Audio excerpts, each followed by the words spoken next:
We're looking at health headlines with WGN Morning News medical contributor and Northwestern Medicine physician, Dr. Lauren Streicher. Good morning. Good morning. All right, let's start with a drug we were promoting for treating COVID and had some controversy that is now settled. Right, that would be ivermectin, which everyone recalls back in the early days of the pandemic. It was very controversial because on one side we had a lot of people, media people, and some doctors saying that this is a cure-all, and then we had a lot of doctors and scientists saying, no, there is no proof.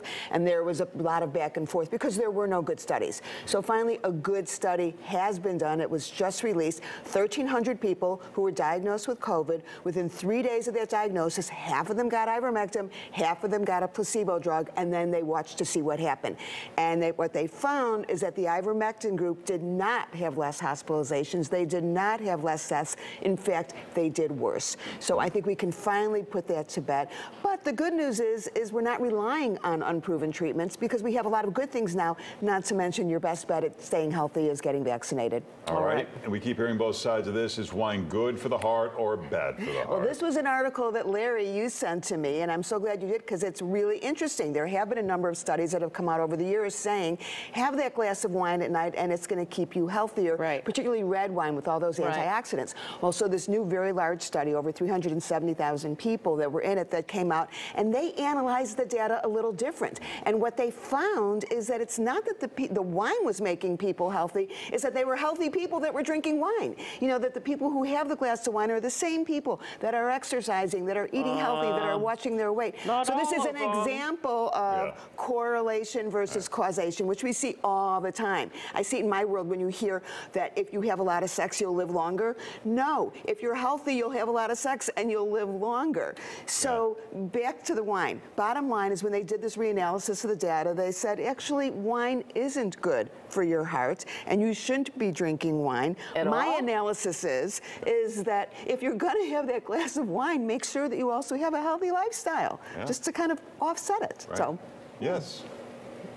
Yes. You didn't see that look that Larry gave me on camera. Do you want to do it again? But thanks for sending that article. No, that was a really good one. That was a terrific article. That, Larry? Were you thinking of someone in particular? All right, next up, be careful when it comes to menopause apps and telehealth. You know, menopause is big business, billions of dollars of business, and these companies want your business. There are 2 million women that enter menopause every year, and the problem is that women, they don't want to, go to their doctor and wait and get information. And half the time when they get there, their doctor's not helpful anyway. So of course they turn to these apps and websites. But here's the problem. There's 3 big problems with this. Number 1 is they tell you that they're going to diagnose menopause based on you just checking off some symptoms. And the problem is a lot of symptoms that do go along with perimenopause and menopause also go along with other things like being fatigued or palpitations or insomnia.